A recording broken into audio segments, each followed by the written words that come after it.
I gave a regular customer all of their change back in pennies on purpose. So I used to work at this now closed down retail shop in the UK that sold CDs, DVDs, vinyl, that sort of thing.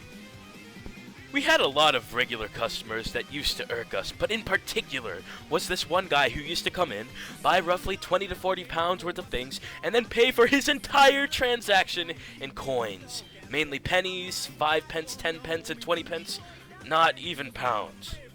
Each time we'd have to stand there and count each coin individually, otherwise the tills would be wrong at the end of the day. Holding up the queue while he stood there with a smug look on his face, making jokes about how long it took us to process the transaction. Now, I'm not the greatest at maths. I have dyscalculia, so numbers aren't my strong point. I used to hide when this guy came in so I wouldn't have to serve him, because I knew I'd take longer than everyone else to count up his money and put it in the till, and then I'd hold up the queue.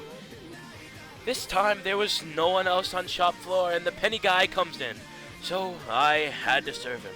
To my surprise, this time he actually gave me some notes to pay with, and secretly I was thrilled, because it meant I could now take revenge.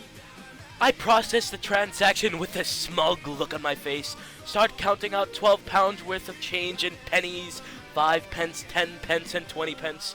He questions what I'm doing, and I say, "Sorry, sir, we have too many coins in the till, and we've been told to get rid of them." A lie, obviously. He stands there for a good 10 minutes while I count out his change, lose count, have to start all over again, all while smiling and putting on my best fake, sweet customer service voice. The entire time he's standing there getting red-faced and impatient, tapping on the counter, sighing loudly under his breath until I finished and gave him all of his change.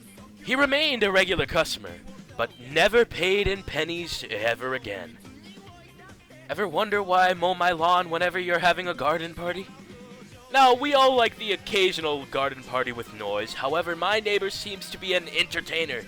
That is, every weekend evening they like to host a party, often in the garden, and have friends and several families with kids over.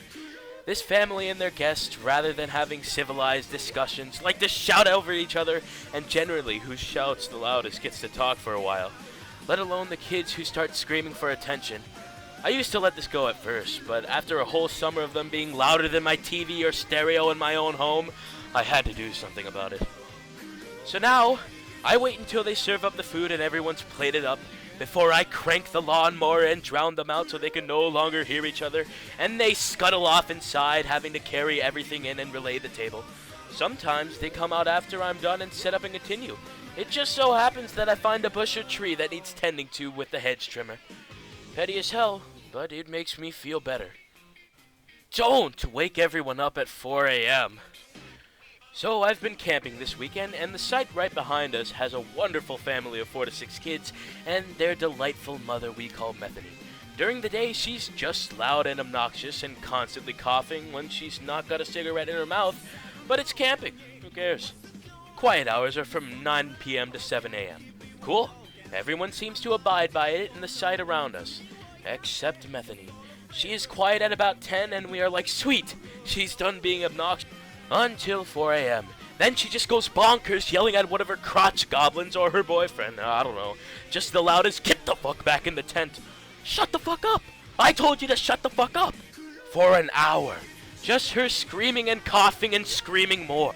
So at 7 a.m. I made sure my kid, niece, and nephew got as close to their side as they could and just started squealing while playing. Methany could be heard complaining that she is trying to sleep, but her loss. She did it again last night, so again, first thing at 7 a.m., the kids' chorus started. Gave her one hell of a shit-eating grin when she stomped out of her tent. She looks more miserable than normal, and I love it.